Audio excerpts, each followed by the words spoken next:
All right, scrappers and recyclers, let's see if we finally got it going here.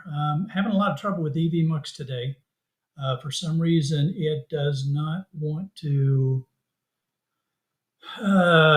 broadcast. I'm not sure why.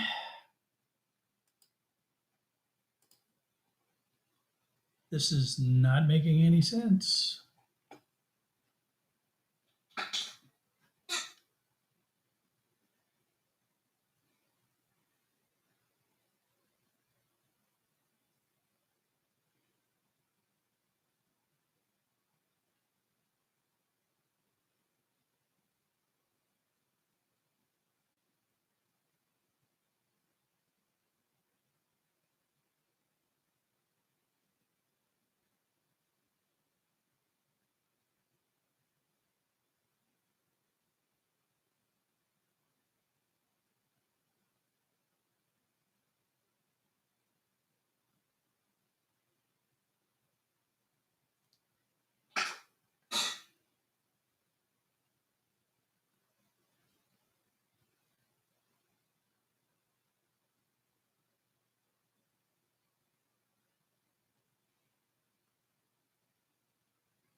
All right, well, let's see now. Are we live or is this recorded stuff? So let me know, guys.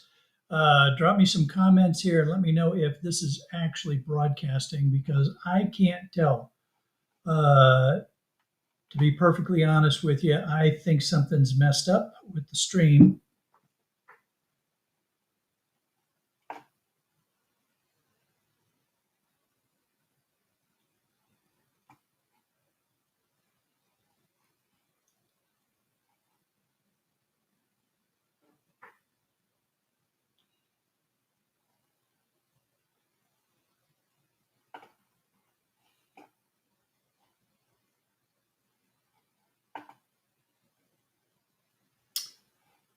Okay, well, I think we're live. I don't know what was going on. I was having some trouble with EVMux. Um, it it was just messing up for some reason, but I think we're good. I think we're going live now. So let's go ahead and get into it. So let's see the folks that stuck it out and we're hanging in there. David Philly, Electronic Scrapper, Miss Canadian Scrapper, HH Recycling. Great to have everybody here. I'm glad y'all managed to work it out and hang in there with me.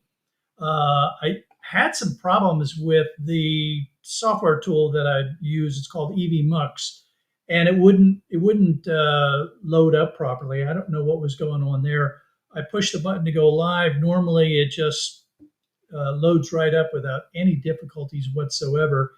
But this time around, it was just not cooperating. So, really don't know what that was all about.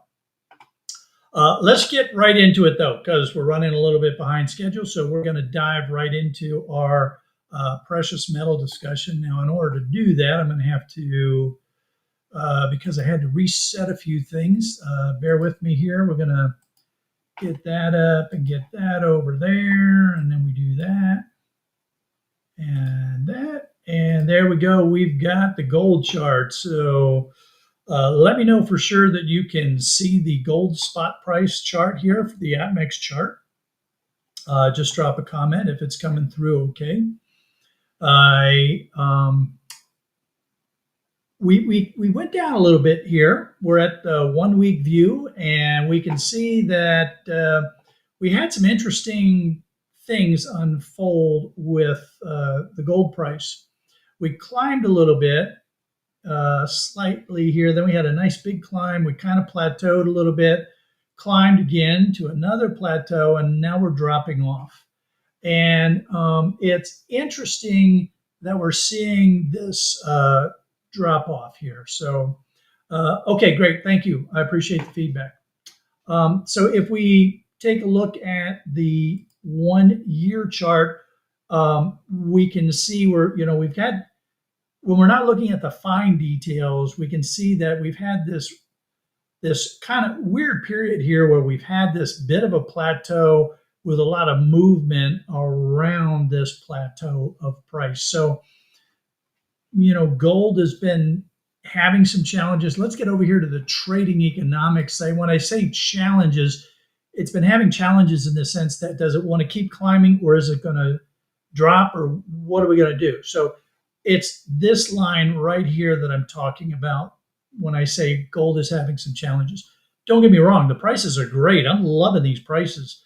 They're good, high gold prices. And when they keep going up and down, but are consistently around a certain level, then there's some benefit to that for us in the scrap world, because it means that our buyers, our scrap yards, they're not inclined to change their prices. They are where they are, which gives us a good feeling of, okay, I can sell the stuff as I accumulate it. I don't have to try to time this out. It's not climbing real fast that I want to hold on to it to catch a peak. It's not dropping so fast that I want to sell it off real fast in order to try to make some money. So we can continue to accumulate, whether it's for a week or 2 weeks or a month, as we will, with some relatively good feeling that the gold price is going to hang in there for us. What was driving this recent decrease in price is just this, that it looks like the tariff discussions are kind of being worked out. There's a lot of economic talk going back and forth with different groups, and so the prices appear to be the trade war kind of stuff appears to be getting somewhat settled. It's getting somewhat settled enough that the investors who would normally be buying up a lot of gold as they went into safe havens have kind of slowed down with that. So because investors have slowed down going into their safe havens, the price of gold is kind of hovering, back and forth around this level. And it's kind of hovering right in here around this 33, 3,350-ish kind of level. And then there's, a few other things that are playing in there that need to be considered, like will interest rates go up or down? But of course, there's also still some wars going on around the world. So there's enough uncertainty to keep the prices up, but things aren't calm enough to let the prices come back down again. The forecast, what we're looking at, is really nice because we see we've got a nice forecast going up over 3,500, and that again, it helps us to have some confidence that it's okay for us to take a couple of weeks, a month, whatever it takes for you to accumulate enough material to make it worth taking it to your buyer or shipping it to, say, boardsort.com to sell it. You're not panicked that the price is going to drop while you're accumulating it. So that's a good thing.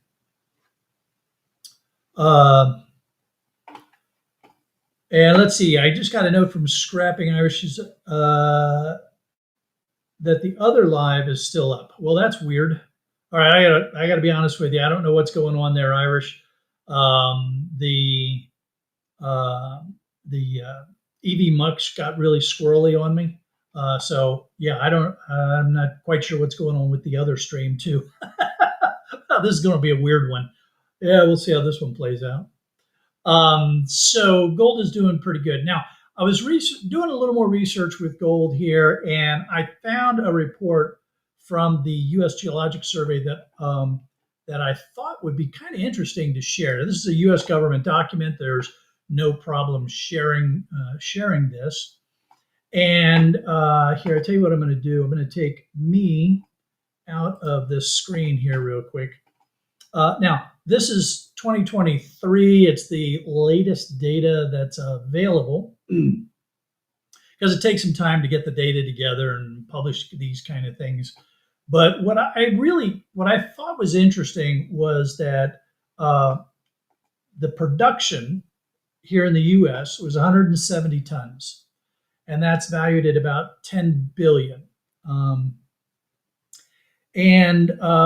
We've got 11 states that are involved in gold, whether it's mining and refining and such.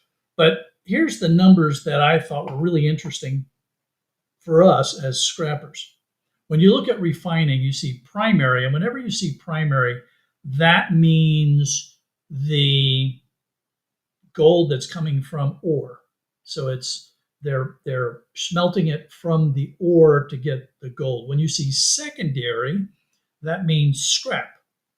There's also terminology when they say new scrap. What they're talking about is scrap material that came from a manufacturing process. So when they were cutting off, an ingot or something like that, and there was scrap that was generated from that ingot, that's new scrap. Old scrap is scrap that's been used by a consumer already.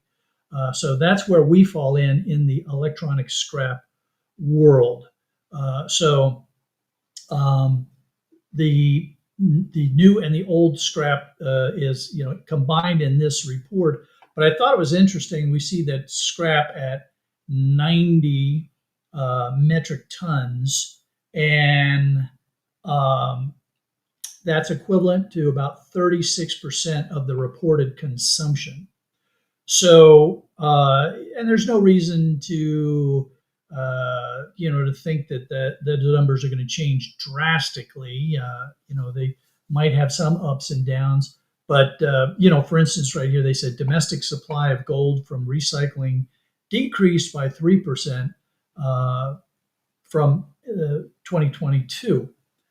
So we're in that 30%-ish range. It'll be interesting to see when the 2024 numbers come out to see where it falls. But it's really interesting to me that the scrap market accounts for about 30% of the gold. I don't want to say consumed because we don't really consume gold, but the gold that we use here in the U.S. It's really kind of interesting. And the other thing that I thought was really kind of interesting is that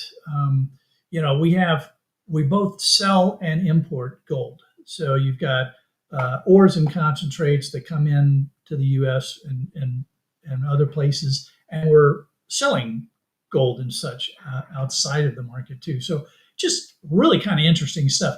The other thing that I was looking at was, how gold is used. And I was looking at these numbers up here. So, global consumption of gold. I wanted to, the numbers are kind of hard to visualize. So I went ahead and I put it into a spreadsheet. I thought this would be really interesting to look at. You can see that jewelry makes up 46% of the gold consumption. Central banks, 2/3, that's, the investment stuff. Physical bars, 16, coins and metals. So that's, government mint coins, coins like, APMEX makes, metals and such. So there's another 9%. Electronics only accounts for 5%. 5% of the gold consumption. And I have no idea what the others would be here. But I thought it was really interesting that jewelry makes up such a large percentage of the gold that's consumed in the world. Now, this actually makes a bit of sense because in a lot of countries, the way that they invest in gold is to buy jewelry. I don't know how many of you have been to the Middle East. I went there frequently when I was in the Navy. And you would go to a gold souk. It's a marketplace where all of the vendors are selling gold. And I tell you, if you want to get numb to what gold looks like, you just go to one of these gold souks, and gold just it's like everything is gold. Um, and they sell the gold almost exclusively by weight. So it's the carat value and the weight. It's not, oh, that's a really fancy piece. It's going to cost you this much money. No, it's that weighs this many ounces. It's 22 karat gold. So boom, here's the price. Well, of course, there's some haggling that has to go on, of course. When we see this jewelry thing, I think it's important that we realize that outside of the United States and probably outside of Europe, in a lot of countries, gold is actually sold as jewelry for an investment purpose. One person actually put it to me like this. He said, "Yeah, if you have to leave town, it's much easier to put on a gold necklace or 10 or 20 or 100 gold necklaces than it is to try to pick up a whole bunch of gold bars." I thought that was kind of interesting. So that's just an interesting way to look at what's going on with gold. I think the interesting kind of thing for us to think about, though, when it comes to gold and what we need to be thinking about as scrappers is we're just scratching the surface. It's like we can do more. There's plenty more. In fact, when you look at e-waste recycling itself, only 22.3% of e-waste or e-scrap is recycled. And the world is growing e-scrap 5 times faster than we are able to scrap it. So there is plenty of opportunity out there for folks to get into the e-scrap game. I know that some people say, yeah, there's so many people doing it, we're not going to be able to make it, that kind of stuff. There's still plenty of opportunity because there's still plenty of e-scrap that's hitting the market. Now, is it going to be as valuable as the older e-scrap? No, not on a per board basis, but there's a lot more of it available for us to scrap. So there's some good opportunities for us still. All righty, let's see what's going on here with the comments section. Again, for those of you that have just popped in here, I apologize for the confusion in the starting up. I actually started on time. The first attempt got messed up. I use this software called EVMux for my live stream tool, and it was really messing up. And I had to restart it, and there was some delays there. So for those of you that have popped in here since I explained that, I apologize. It's great to have you all here. Scrapping Irish, Schneiderman, great to have you all here. I'm going down here now. I'm looking for the Richard Holbert. Great to have you here, man, as always. Looking for the comments. JR Cat says, old or new, he doesn't care. He wants them all. Yep, gold is gold. Gold is gold.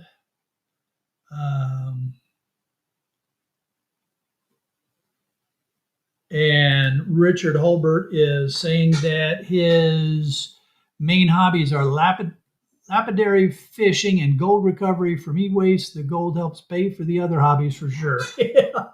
That's a good point. Scrapping, if you're doing it as a hobby, is one of the few hobbies that you can actually make some money with, or at least pay for itself, right?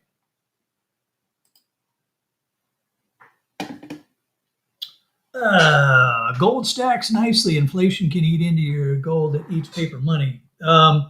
Yeah. So, gold prices differently than paper money does, certainly. And inflation absolutely eats into your paper money. And gold always seems like one of those things that's going to come out on top. At least historically, it certainly has. So there's a really good reason to have gold in your portfolio. And as I always recommend, if you're going to have gold in your portfolio, have physical gold that you can hold on to. Because there's, if you don't actually hold on to it, then you don't actually own it, is kind of the way I like to put it.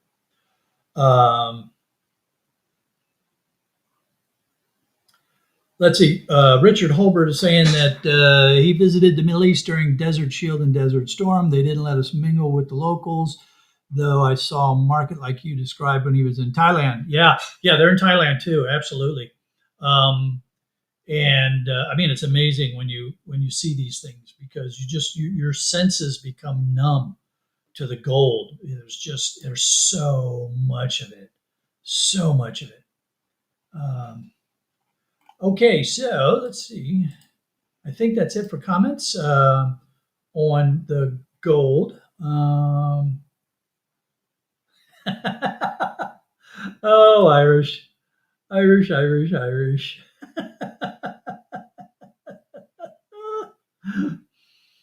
Oh, yeah. And let's see. Snyderman is saying, I think I put the cart before the horse. I'm about to head out for a truck bed of e-waste, and I've never shipped anything to board storage. So, hey, no problem, man.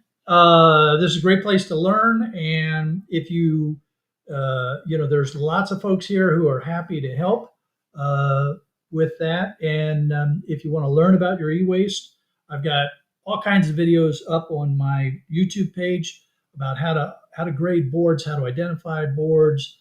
So there's a lot of information there, and you can always email me at sharkscrapper@gmail.com. Sharkscrapper, all one word, @gmail.com. I'm happy to help you out. It's always great to have new folks in our hobby or industry, as depending upon which way you're taking it.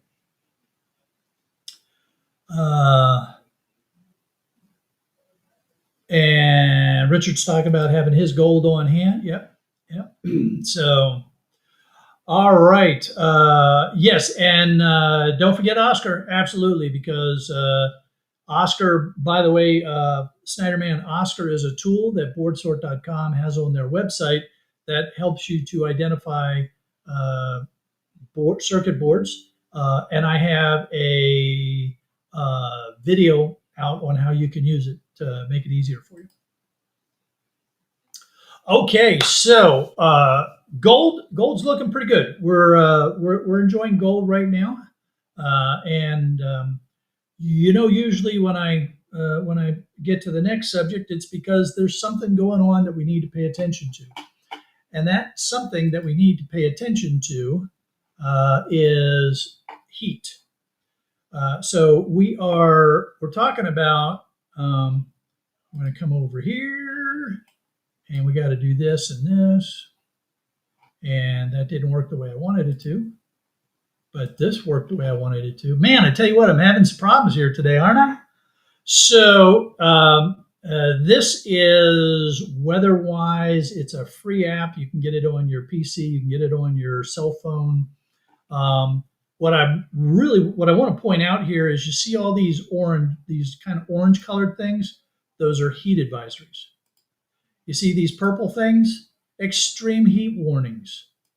Over here, we've got red flag warnings. These are all heat-related ugliness that's going on here in the U.S., and I know it's happening in other places around the world as well.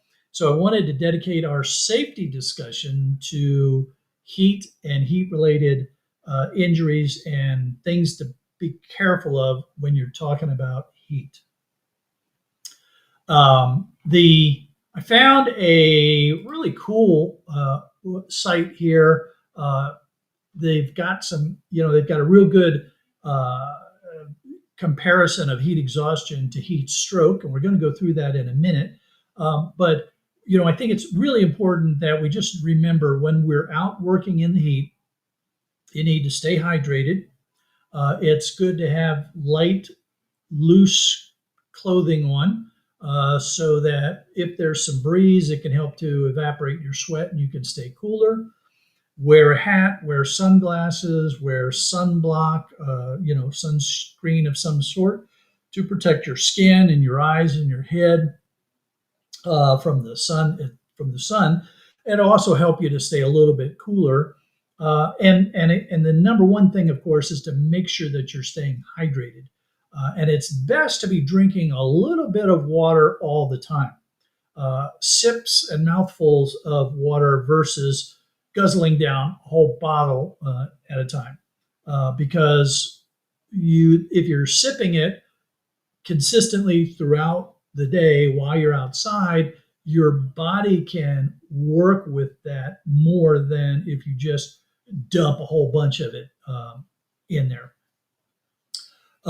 Depending upon where you're located, the heat can actually be more difficult for your body to deal with, because if it's also very humid, then your body can't cool down as well. The way our bodies cool down is we sweat.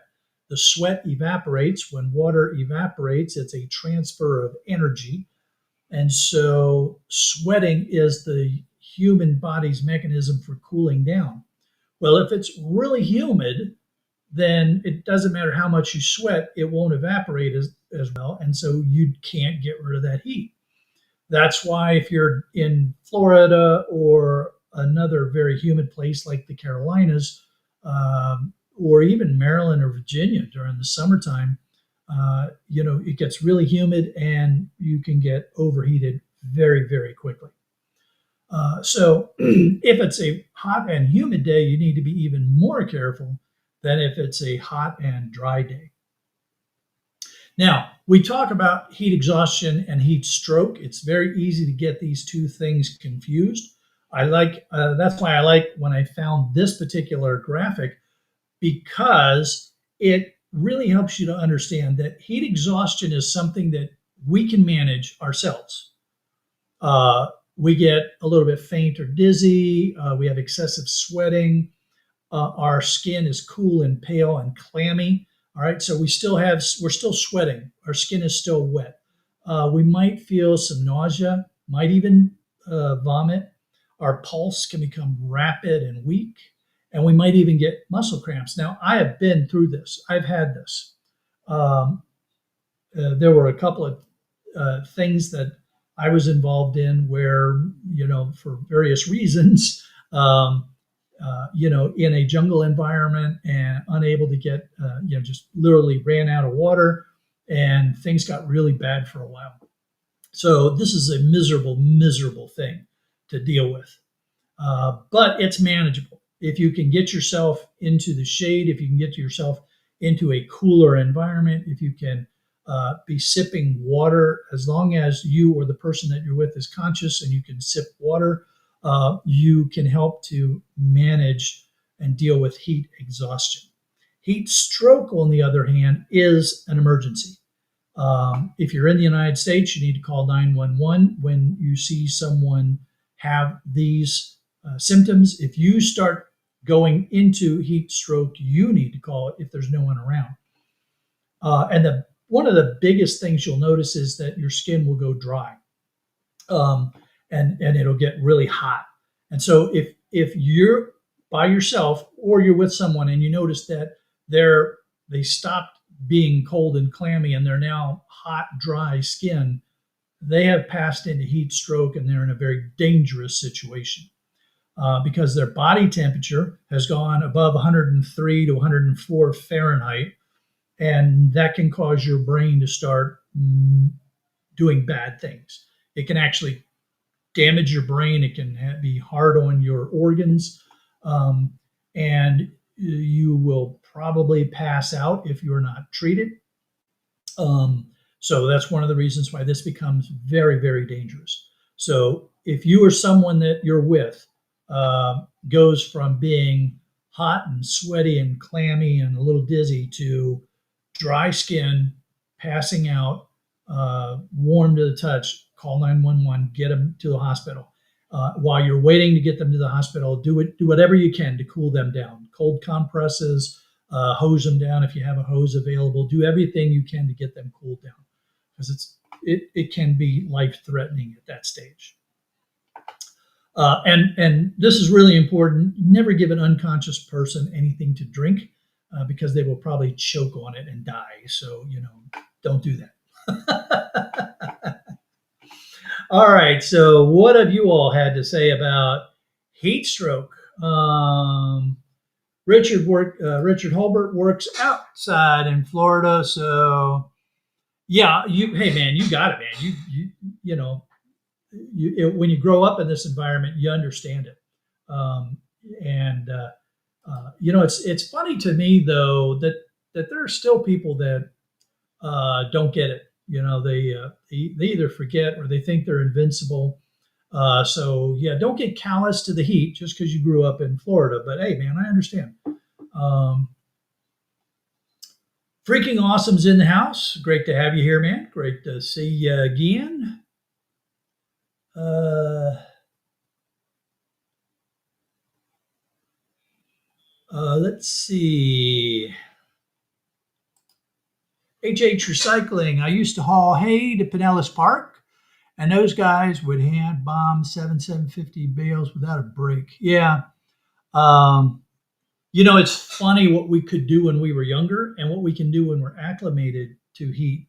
That as we get older or when we lose that acclimation, we just can't deal with it anymore. You know, when I was down in Florida, I was working in this 100-degree heat. I'd be out street scrapping or I'd be in the shark cage banging away on stuff. And yeah, it might be a little uncomfortable, but, cranking away. Now that I'm up here in the mountains, I was laughing just the other day. It's like, man, it's in the 90s and I feel like I'm dying up here. What's going on? So we can lose our acclimatization very quickly. And once we lose that acclimatization, it can be even more dangerous because we say to ourselves, "Oh, I used to deal with this heat all the time," but we've lost our body forgot how to deal with that. So yeah, it's something you really got to pay attention to. Uh, Freaking awesome is saying that he's in Southwest Texas. If it's below 100, it's sweater weather. I hear you, man. I know what you're talking about. It's just it really is kind of interesting. So classic example of this. Back when I was the chief operating officer for a small logistics company, and we were loading and unloading cars on and off of railroad cars. And so I'd be down in Florida doing site visits and stuff with the team in Florida, and they'd either be it would be hot and humid and they wouldn't give it one thought, or it would be a little bit chilly and they'd be complaining about how cold it was. I'd ride the train up to Virginia, literally an overnight train ride up to Virginia. So, we're talking about, basically the same day. If the folks in Florida didn't care how hot it was, the folks up in Virginia were complaining about how hot it was. If the folks in Florida were complaining about how cold it was, the folks in Virginia were like they were in shorts. So, it's funny what we get used to and how we handle that. So yeah, watch out for the heat, and watch out for your friends in the heat too, because you may understand it extremely well. Your friends may not. All right, now let's jump on over to copper. Copper is still doing pretty well, even over the week from last week. It came down a little bit, but not real bad. Here, let's get the candlesticks brought up here real quick. And let's zoom into what's going on here. So we're going back to June. So here's early June back here. And, we see a bunch of activity, but a little upward trend. We see a real big climb here, July 8th. And now we have a little bit of up and a little bit of down. So by the way, this symbol right here, that's pretty classic in candlestick charts. When you see this kind of symbol, you know that you're probably going to change directions a little bit. But you still have to be careful because, as you saw from some of these other ones, if there aren't a lot of other drastic signals around it, it may be misleading. Again, I'm not here to teach you how to use candlestick charts. It's just an interesting observation. So Copper futures held steady around 578 on Friday, trading near record highs as the U.S. gets ready to implement a 50% tariff on August 1st. This is important, folks. August 1st, 50% tariff. With the deadline approaching, folks are carrying out all kinds of activities to push copper into the United States. So they're trying to front load as much of it as they can so that when the tariff takes effect, they can at least, kind of have a little room to maneuver in there for a little while. And then, of course, there's, they go on and talk about trade talks and what that's going to do. So let's go back to the line chart here. Let's go back. Oops, not that way, this way. So we're looking at the year here. I can imagine how busy it's going to be at the seaports here as this stuff is, the ships are trying to get here as fast as they can so they can get the copper unloaded and get it into past customs before the 1st of August so that they're not going to get hit with that tariff. Now, in some cases, and I don't know the details on this, but I know that in some cases, if it's in transit, there's a grace period for the materials that are in transit. But again, I don't have the details on that. And since none of us are in this big world, it probably doesn't impact us directly. But again, while I was digging into the world of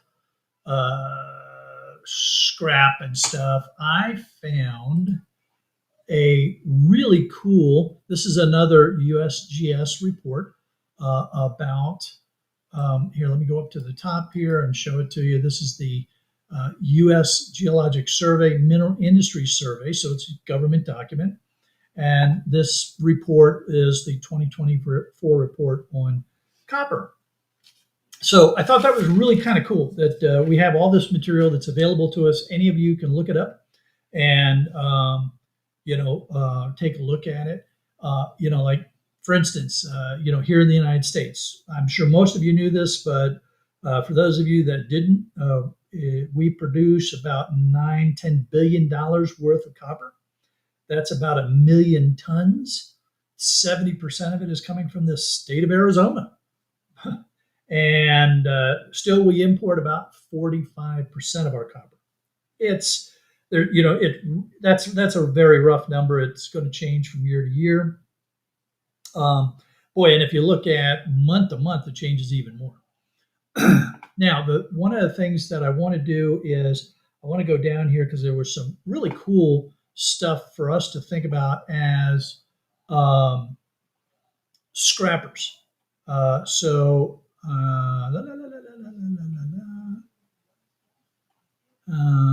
Those are all mining reports. And here's the production of refined copper. So this is primary copper. So right here, this part of the table is primary copper. 882,000 metric tons. Okay, that's primary copper. That's from ore. From scrap, all right, 39,000 tons.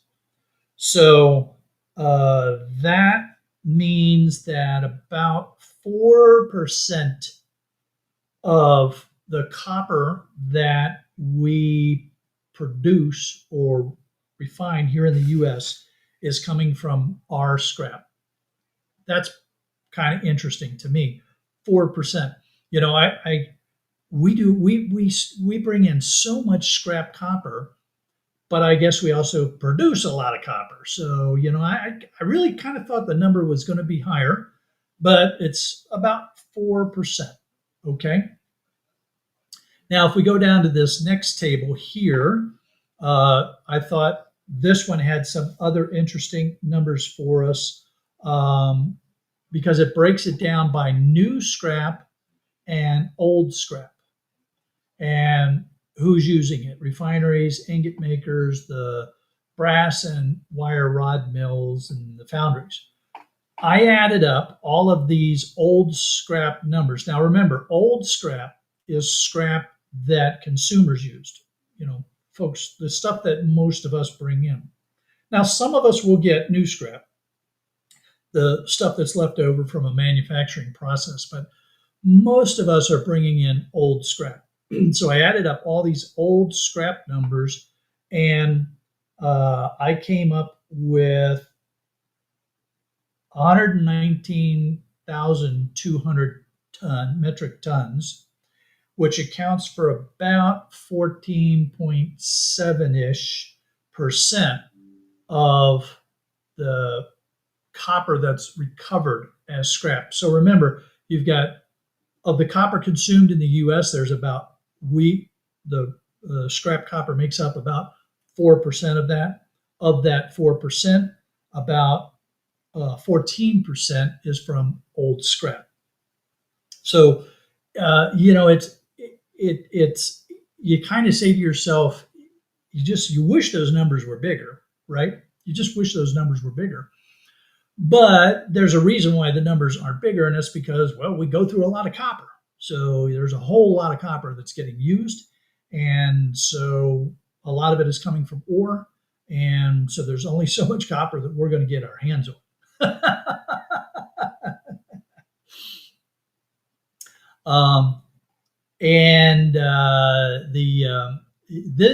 These numbers here.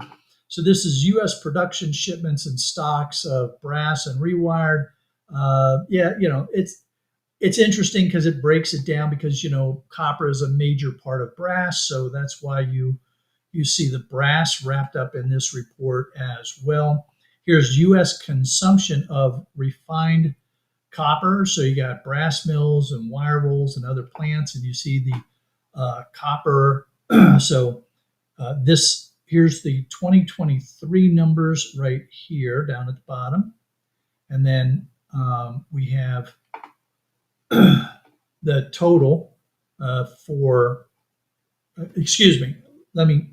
hold up. 2023 is this part of the table here. My bad. 2024 is this part of the table here. And this January through December, so that's the whole year's consumption of copper in the United States. So, but here's the thing. You gotta read these charts carefully and look at these charts carefully, because when you go down here and you look at it, what you see is that all these people, the plants, they're surveyed by USGS on an annual basis. And the data after 2022 is not yet available. So all of this data is estimated based on the 2022 numbers. So if they look a lot, if they don't change a whole lot, it's because they're estimating them from 2022.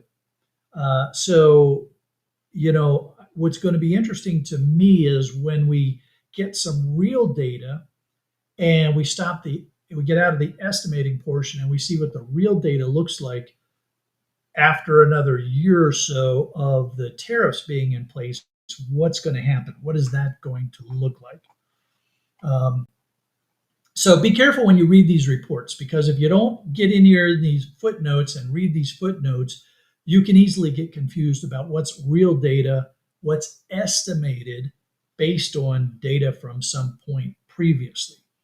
And that's really important when you're listening to a lot of the folks that are out there talking about things, a lot of the, whether it's news media or YouTube talking heads and stuff, when they're talking about numbers and things, if they don't tell you where they got the numbers from, and you can't go back and look at those sources yourself, well, take it with a grain of salt, because there's always these little footnotes. And even people that are trying to do the good job and trying to reflect reality, if they don't pay attention, well, they can make mistakes too, because they don't read the footnotes and realize that something were estimated values instead of real values.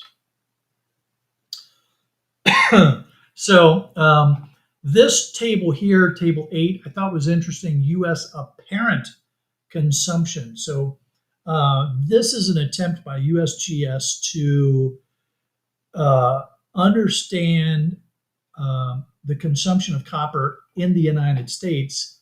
And the reason why they have to call it apparent consumption is because you've got the primary refined copper production, all right? And again, this is 2023 at the top, 2024 at the bottom.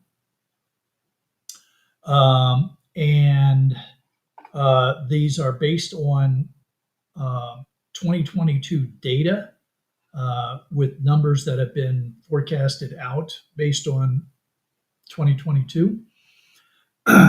But when you look at what they're talking about here, you've got the primary copper that was produced. So the copper that was produced from ore. You have the copper that's in scrap. You have the copper that was imported. The U.S. also exports copper, so we have copper that we then exported. And then you have to look at how much did the stock change. Now, what do we mean by stock? Well, there's an amount of copper that's already, just piled up in warehouses and places, like COMEX and London Metal Exchange, and that are holding stocks of copper. And so you have to account for how all of these are fluctuating in order to understand and they call it apparent consumption of copper in the United States. I can only imagine the challenge that is involved in wrapping your head around all these numbers. But the thing for us to keep in mind as scrappers is that the tariffs are supposed to, if the tariffs do what tariffs are supposed to do, because we will be paying more for copper, it will be beneficial for people to open copper plants. And that should help to stabilize, one, it should help to increase our domestic production and eventually bring prices back down again. Now, history has shown that what most industry does is they use the tariff to jack up the price, whether they're directly impacted or not, and then they're loath to bring the prices back down again. So we'll see how this plays out. History has not, history has not been extremely favorable when it comes to how tariffs affect prices and actual productions. But we're going to see how this one plays out. Now, building refineries and mills takes time. So it's going to be 2 to 5 years to bring plants online, is the numbers I've seen in various reports. So nothing is going to happen really fast, except the prices will probably go up really fast. How quickly production and other things get online, that's going to be a little bit longer to find.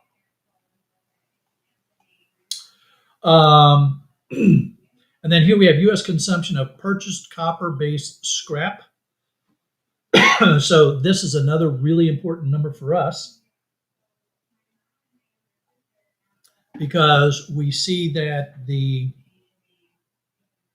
look down at the bottom here, you got 2023 across the top, 2024 across the bottom, and you can see, you've got new scrap, old scrap.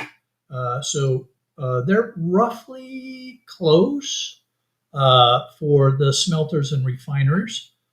In ingot makers, 11 versus 39. So ingot makers are using more old scrap than they are new scrap, which is kind of cool. Brass and wire folks are using way more new scrap than they are old scrap. And that kind of makes sense, because if you're going to be making brass, well, you need to know the purity of the copper you're putting into the brass, because brass itself being an alloy, you need to know exactly what you're making.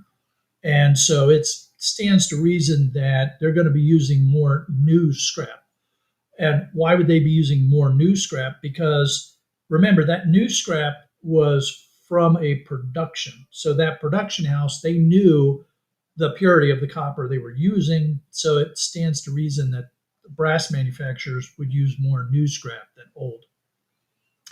And then foundries, they are using more old scrap than they are new scrap, which is really cool because, you know, they're the people that are taking in the scrap that we're bringing in, and they're going through the work of trying to get it into a more, if not more pure state, at least understand when they're producing the material out of it, what it's composed of to sell on to manufacturers. So this is some really good information here that I encourage all of you to take some time and look at and try to, you know, understand what's going on in our really cool world of scrapping. All right, I am not going to sit here and go through all of these numbers, but there was another report here that I wanted to, if I can find it really quick. Yes, prices. So average prices for refined copper in the United States. And COMEX and London Metal Exchange. Now, these are pennies. Data are in cents per pound. So what you can see is that U.S. produced cathodes, 395 cents per pound. So $3.95 a pound. And think about this was, excuse me. This is 2023. This is 2024. If you look back at the old, some of our old charts, you should be able to rather closely correlate these numbers, $4.22 a pound, $4.31 a pound, to spot prices. These should be relatively close because it's refined copper. But average buying prices for copper scrap. This is kind of interesting because what we can see here is that 376, 352. This is this is back in 2023. Back in 2024, 413, 387, 321. So let's think about this. This is what the dealers here. We'll look right here at the dealers. The dealers are, they're selling and buying. You got refiners who are selling and buying materials, right? But they're buying the scrap. So a refiner is buying scrap, and back in 2024, that refiner paid something like $3.87 a pound for scrap. And you can take those numbers and you can go back to what your yard is paying you, and you can kind of get an idea of if your yard is pretty close to, what they're selling it at, how much margin they're at. Now, of course, you have to realize these numbers are averaged across the United States. So different industries, so the prices are going to be a bit different. But it was interesting to me to look at this because, we look at the spot, when I do these talks, I look at the spot price for copper. And I get comments from people about, well, but I'm only getting, 3 something or 2 something at my yard. And it's like, well, because your yard is selling it to somebody, they might be selling it to a refiner or a mill, or they might be selling it to a dealer who is wrapping up a whole bunch of orders to then sell it on to another place. So that's why those prices might be a little bit different. So again, you go look at a report like this, and it helps to give you a little bit more information on why you're seeing the prices that you're seeing. All right, folks. Well, I tell you what, that was a pretty exhaustive discussion. Bit more detail than we usually get into about what's going on in our scrap world and our scrap market. And the combination of starting late and some very detailed discussions, I don't want to eat into our time with Scrapping Irish. So we're going to go ahead and wrap it up here. When I end this broadcast, I have no idea what's going to happen now because of all the trouble I had with it when it started.